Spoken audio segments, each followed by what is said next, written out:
Ricky Wilde here on behalf of all of Ontario Professional Wrestling, letting you know that we are running the Arthur Caulfield Memorial Show, where all proceeds go directly to Brennan Caulfield, also known as Holden Albright and the Caulfield family. This show will take place at 7 p.m. November 5th, 2022 at Battle Arts Academy, which is 4880 Tompkin Road in Mississauga, Ontario. This show promises to be family fun for all ages with raffle prizes, exciting matchups including Impact Wrestling superstar, the quintessential diva, Giselle Shaw, wrestling Alexia Nicole for the first time ever, as well as title bouts from promotions across Ontario and a no disqualification match between Rex Atkins and Eazy-E Eric Carney, where the loser will have their legs waxed live in the ring during intermission. All this and more at the Arthur Caulfield Memorial Show, November 5th at 7 p.m. Battle Arts Academy. Come out and support as all of Ontario wrestling comes together for what will no doubt be an unforgettable evening. This is Paul the Butcher Vachon, and you're listening to the Count It Out.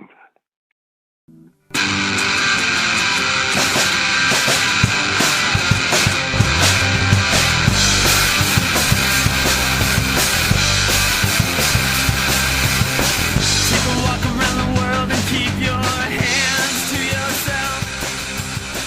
To the point, 'cause you know I won't be listening long.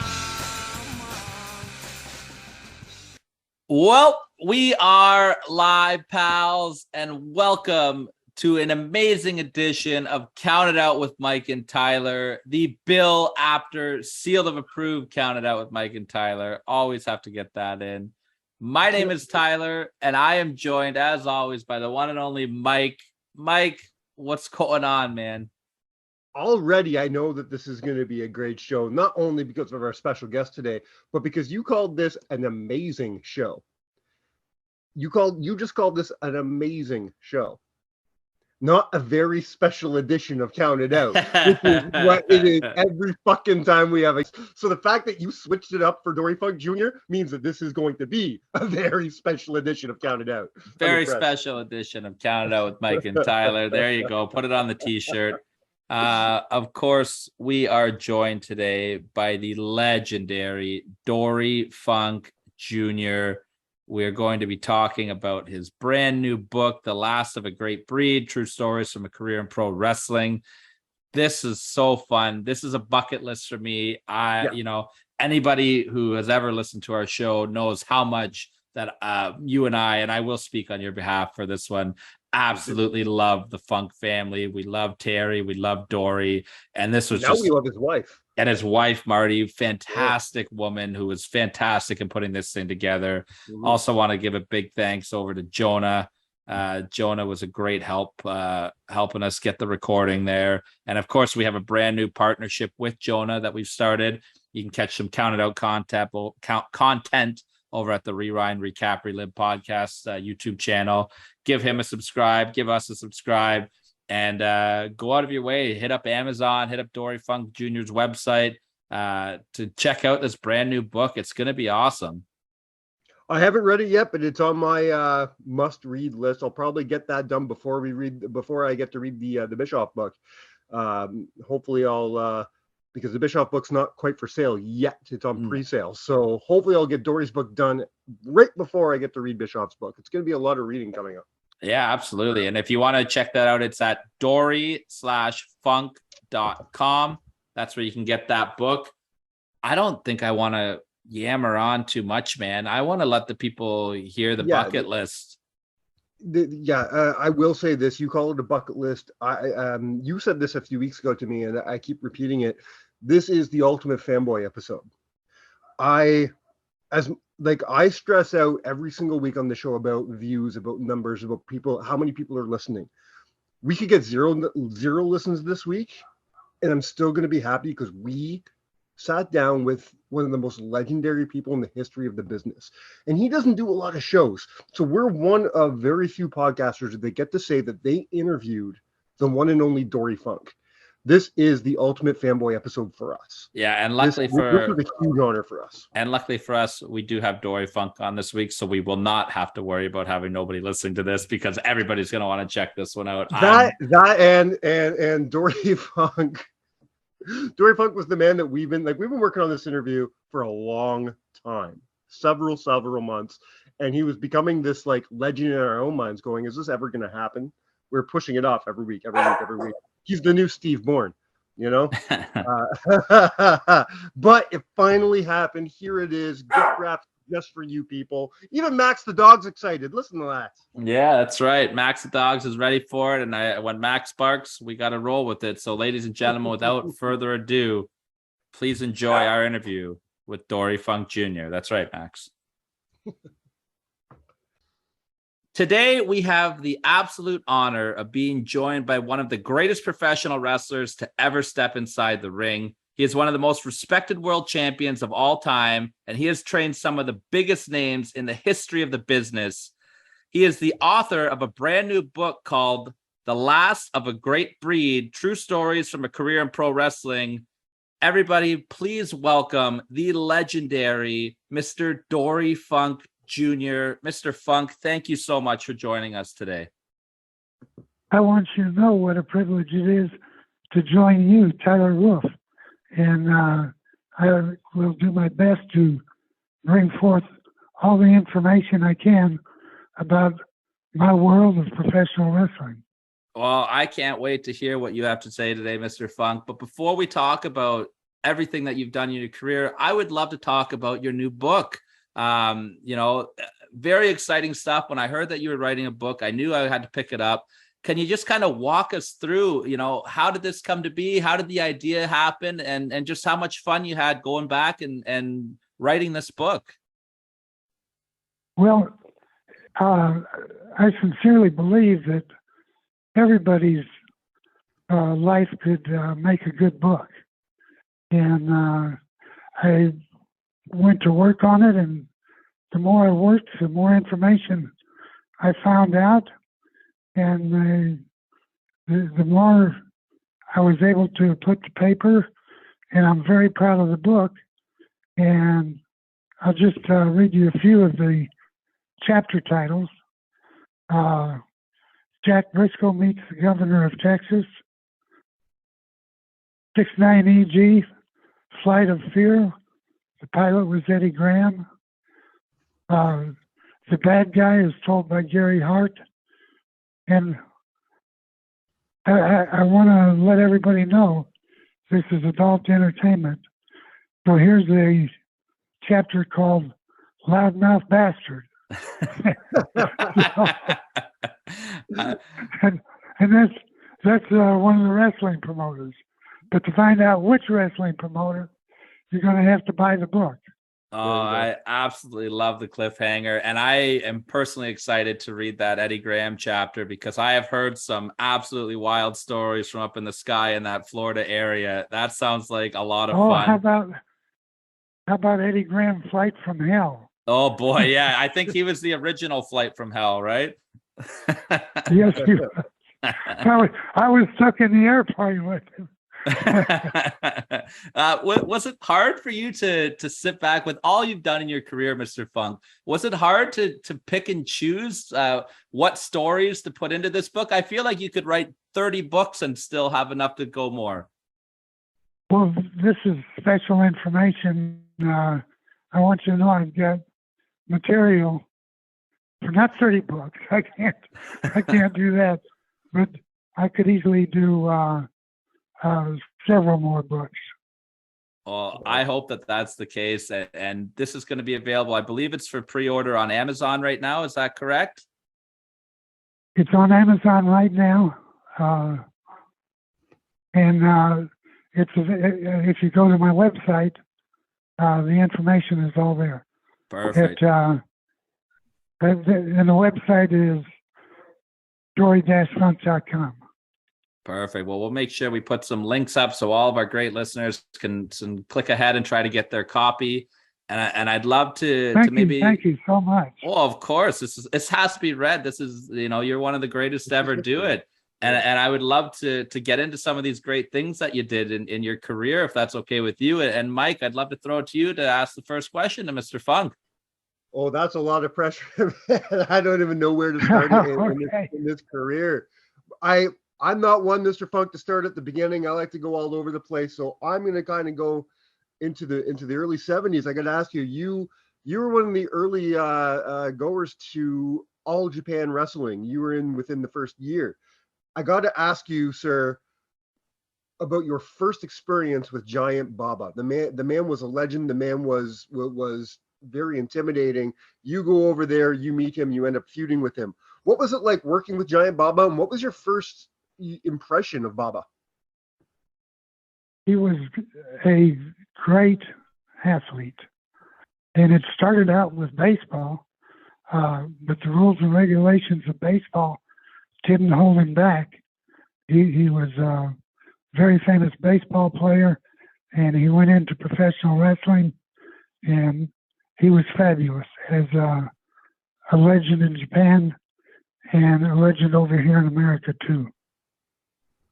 Absolutely, he was, and you know, his name is still carrying weight to this day of all he's accomplished in the business.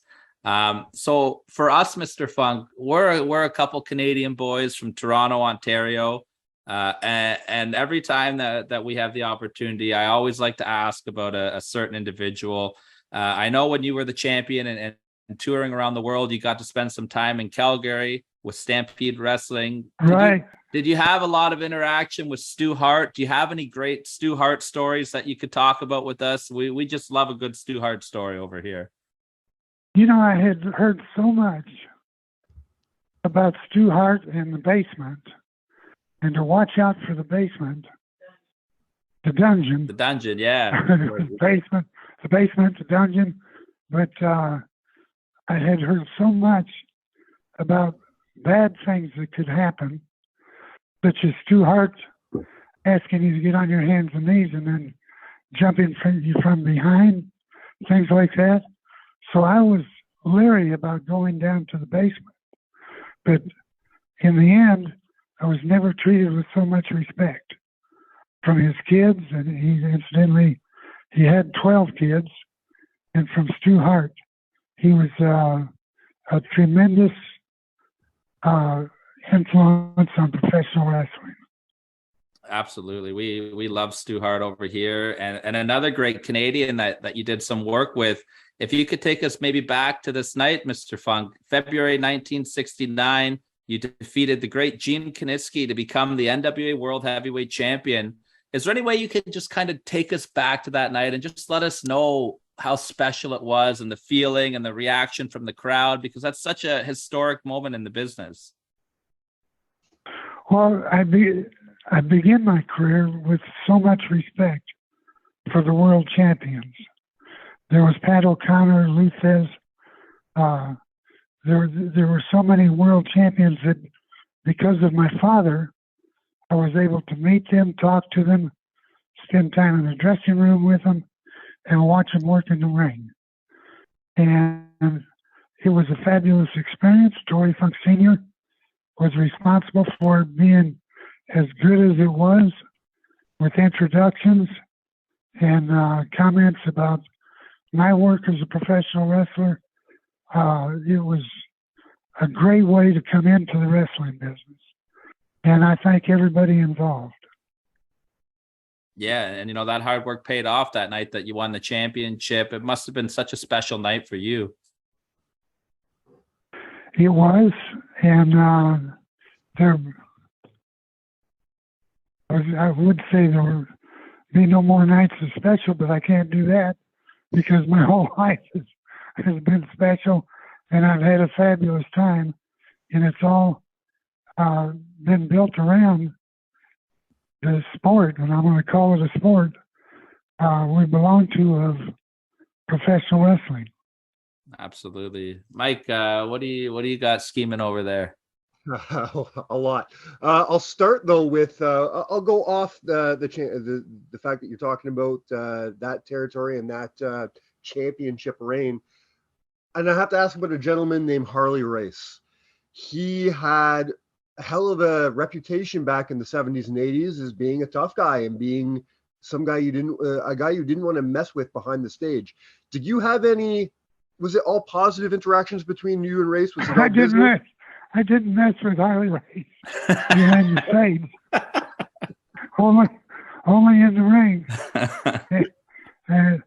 He was a great athlete, He was a great wrestler. Professional wrestling fit for him because he was not a university graduate.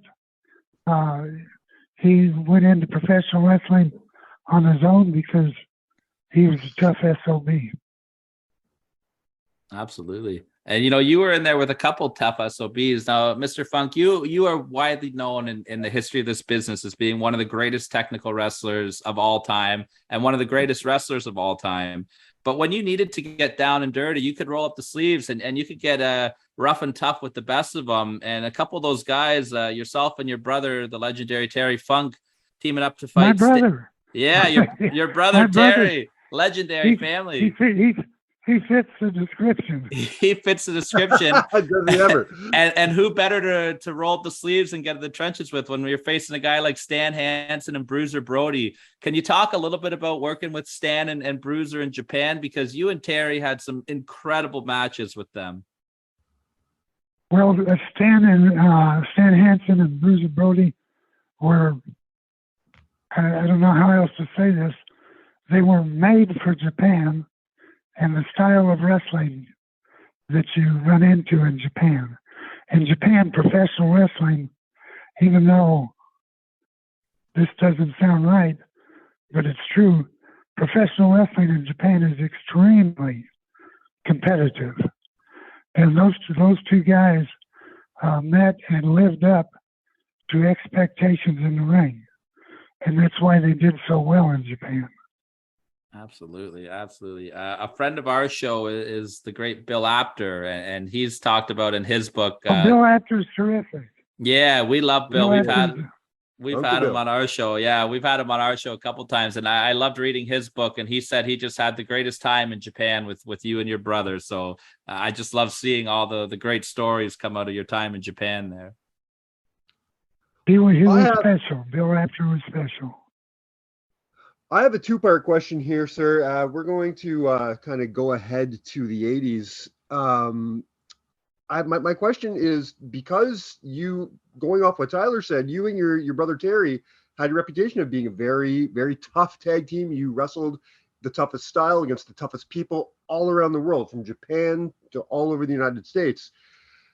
Then in 1986, or maybe I believe 1986, you and Terry are wrestling now in Vince McMahon's WWF, and you're wrestling against the likes of Tito Santana and the Junkyard Dog.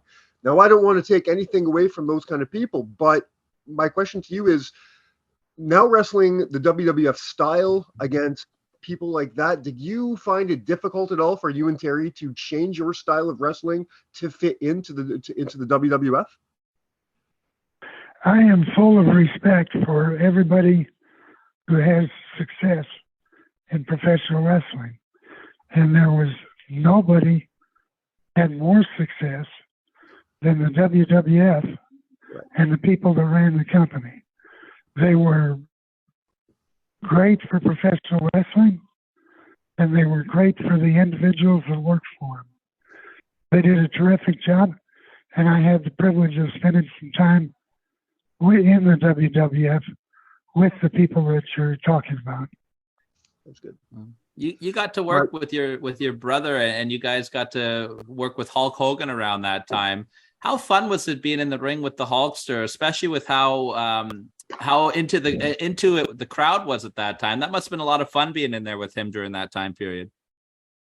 Hulkster was a privilege to be in the ring with, and that's the case in professional wrestling. Everywhere you go, as we say in the business, the more over somebody is, the better matches you have. The better matches you have, the more people pay to see you. The more people that pay, the bigger the crowds. So the skill of the opponent is something I love about the business. And great workers, and that's using the language of the business. The great workers only get there because they understand not only the wrestling business, but they understand life itself. Absolutely. Mike, do you have a couple more questions here Well, before well, we? I'd like to follow up my last question there. After Terry left the WWF shortly after WrestleMania, they teamed you up with a new guy. My question: how did you feel with them creating this character of Jimmy Jack Funk? Did you find it insulting that they were just telling you, "Hey, we're making a new member of your family"? Did you like Jimmy Jack? Was it okay with Terry that they were creating this new character for your family? I was working for Vince McMahon at the time, Mm-hmm. and anything I could do that would enhance his business or enhance his feeling about me, he was the boss. I was going to do it. Yeah. And I did, and it was, look at Vince McMahon. Who is he? He may be the biggest man ever in the history of professional wrestling for the accomplishments he did. And I just had a terrific time working for him. And I learned. You have to learn everywhere you go. Absolutely. We'll just ask you a couple more questions here, Mr. Funk. You've been so great with your time. I would kick myself if I didn't ask you about your legendary feud with the Briscoes, yourself and Terry against Jerry and Jack.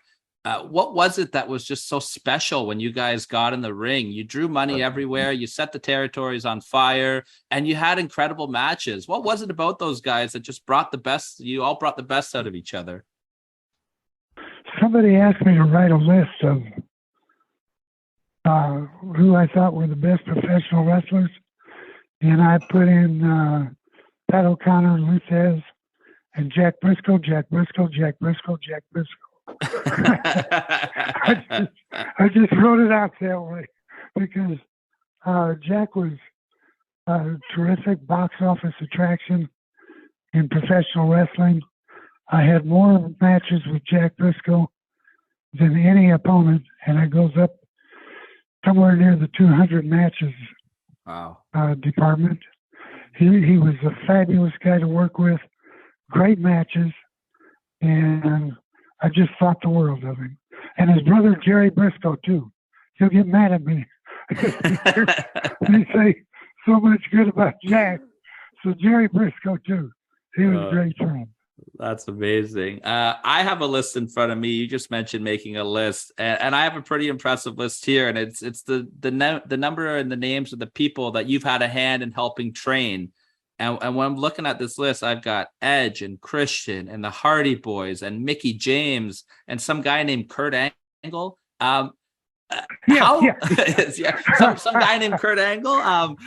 Some guy named Kurt Angle. You better watch or he'll duck under and go behind, pick you up and take you down, and he'll get the 3 count. I'd be lucky to get off just that easy. What was it about your style, Mr. Funk, and just, you know, the people I just named are some of the biggest names in the industry at this time. What's your secret to helping these people get to that next level? It's incredible. Wrestling, and I'm a different personality because of wrestling, not because I can throw a good punch, not because I can pull hair, not because I can low blow, but because I can wrestle. And it worked.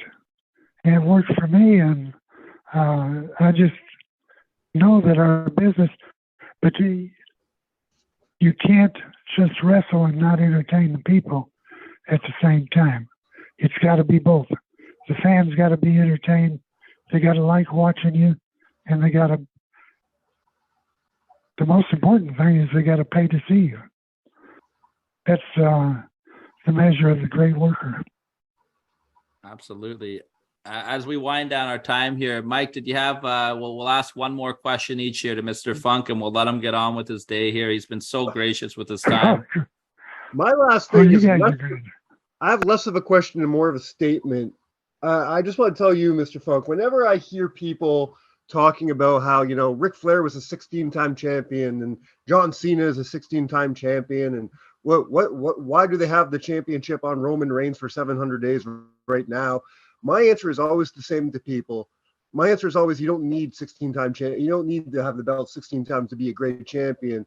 Look at Dory Funk Jr., the man who held it once for over 4 years and is one of the greatest NWA champions of all time. Do you have a certain sense of pride in knowing that you only needed one title reign to be one of the best champions in that company's history? Thank you very much. I don't know how to say it in a better way, but thank you. I appreciate your respect for what I did and what I meant to the wrestling business, and I certainly hope as I teach in the wrestling business and walk away from actually wrestling in the ring. Thank you very much for what you said. It's very much appreciated.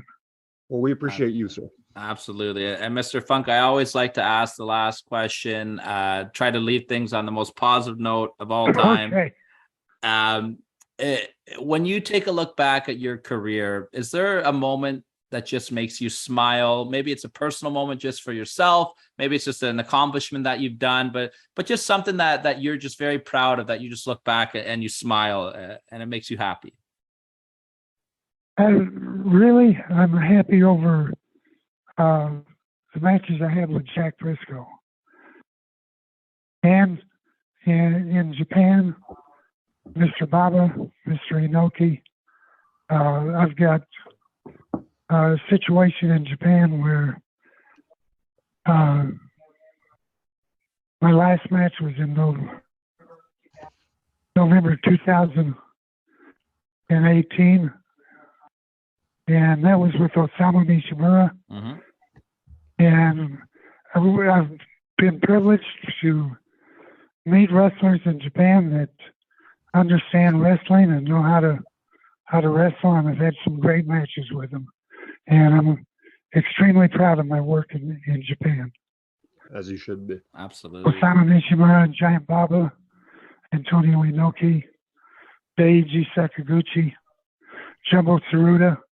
They're all in the Japanese Hall of Fame. Timu Shimada, he's also a great wrestler. So many good wrestlers. Absolutely. And Mr. Funk, we cannot thank you enough. No, go ahead, Mr. Funk. Go ahead. Thank you guys. Yeah, this was such an honor, Mr. Funk. And it's an honor for me. I want to know what a privilege it is to talk to you guys and to have the opportunity to talk about professional wrestling. And here in Ocala, Florida, we have our wrestling school. We have our telephone number to call. If you buy the book, you get all that information.